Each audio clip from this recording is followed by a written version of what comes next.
Gold, trusted gold buyers. మీరు తాకట్టు పెట్టిన బంగారాన్ని విడిపించి ఈ రోజు ఉన్న మార్కెట్ ధరకు కొనబడను.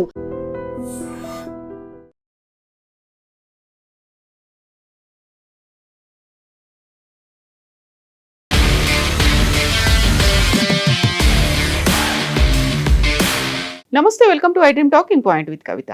ఢిల్లీలో ఘోర అగ్ని ప్రమాదం జరిగింది. దక్షిణ ఢిల్లీలో ఉన్నటువంటి మాలవీయ నగర్లోని మికాసా ఇన్ హోటల్లో జరిగిన ప్రమాదంలో 21 మంది సజీవ దహనమయ్యారు, అనేక మంది గాయపడ్డారు. సెల్లార్లో ఉన్న ముగ్గురిని కాపాడినట్టుగా పోలీసులు ప్రకటించారు. అగ్ని ప్రమాదం ఈ రోజు తెల్లవారుజామున జరిగింది.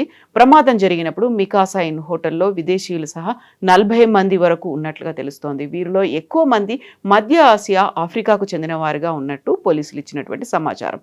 ప్రమాద తీవ్రతకు అద్దం పట్టే హృదయ విదారక దృశ్యాలు వెలుగులోకి వచ్చాయి. ప్రాణాలు కాపాడుకోవడానికి కొందరు మహిళలు భవనం పై అంతస్తుల నుంచి కిందకు దూకేశారు. ఇది గమనించిన స్థానికులు వెంటనే స్పందించి కింద పరుపులు వేసి వారి ప్రాణాలని కాపాడారు. తీవ్రమైన మంటల నడుమ మహిళలు కిందకు దూకుతున్న వీడియోలు అందరినీ కలిచివేస్తున్నాయి. అసలు ఇంతకీ ఏం జరిగింది అక్కడ? పోలీసులు చెప్పినటువంటి వివరాల ప్రకారం బుధవారం ఉదయం 8:50 ప్రాంతంలో ఈ ప్రమాదం జరిగింది. సమాచారం అందుకున్న వెంటనే అగ్నిమాపక శకటాలు, పోలీసులు ఘటనా స్థలానికి చేరుకొని సహాయక చర్యలు చేపట్టారు. గాయపడిన వారిని ఆసుపత్రికి తరలించారు. అయితే ప్రమాదానికి గల కారణాలపై ఇంకా ఒక స్పష్టత రావాల్సినటువంటి అవసరం ఉంది అని అధికారులు అంటున్నారు. హోటల్లో సుమారు 25 గదులు ఉంటే దాదాపుగా 40 మంది అతిథులు బస చేసినట్లుగా సమాచారం. వారిలో ఎక్కువ మంది వైద్య చికిత్స కోసం విదేశాల నుంచి వచ్చిన వారే అని సమాచారం. ప్రమాదం జరిగిన సమయంలో హోటల్లో అతిథులు నిద్రలో ఉన్నట్లుగా పోలీసులు చెప్తున్నారు. ఉదయం 8 గంటల ప్రాంతంలో ఎలక్ట్రిక్ స్టవ్ను ఆన్ చేయడానికి ప్రయత్నించినప్పుడు అకస్మాత్తుగా మంటలు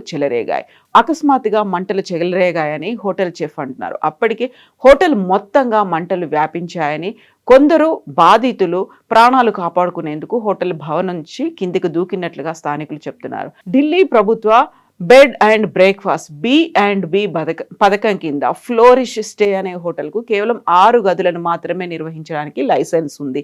అయితే అగ్ని ప్రమాదం జరిగిన సమయంలో అక్కడ ఏకంగా 25 గదులతో పనిచేస్తోందని పోలీసులు చెప్పారు. అగ్నిమాపక శాఖ నుంచి సేఫ్టీ సర్టిఫికేట్ హోటల్కి ఉందా లేదా అనేది అధికారులు ఇప్పుడు తేల్చే పనిలో ఉన్నారు. అంతేకాదు ఆ హోటల్ ఎంట్రీ అండ్ ఎగ్జిట్కు ఒకటే మార్గం ఉందని, దీనివల్ల ప్రమాద తీవ్రత పెరిగిందని పోలీసులు చెప్తున్నారు. దీనిపై ప్రధానమంత్రి నరేంద్ర మోదీ వెంటనే స్పందించారు. ఈ ఘటనపై ప్రధానమంత్రి నరేంద్ర మోదీ స్పందించారు, సానుభూతి తెలిపారు. అగ్ని ప్రమాదంలో చాలా మంది ప్రాణాలు కోల్పోవడం అత్యంత విషాదకరం. తమ ఆత్మీయులను కోల్పోయిన వారికి నా ప్రగాఢ సానుభూతిని తెలియజేస్తున్నా. గాయపడిన వారు త్వరగా కోలుకోవాలని ఆకాంక్షిస్తున్న ప్రమాద బాధితులకు అధికారులు సాధ్యమైన అన్ని రకాల సహాయాన్ని అందిస్తున్నారు. మృతుల కుటుంబాలకు ఒక్కొక్కరికి 2 లక్షల చొప్పున ఎక్స్గ్రేషియా ప్రకటించాం. అలాగే గాయపడిన వారికి 50,000 అనౌన్స్ చేశామంటున్నారు ప్రధానమంత్రి నరేంద్ర మోదీ.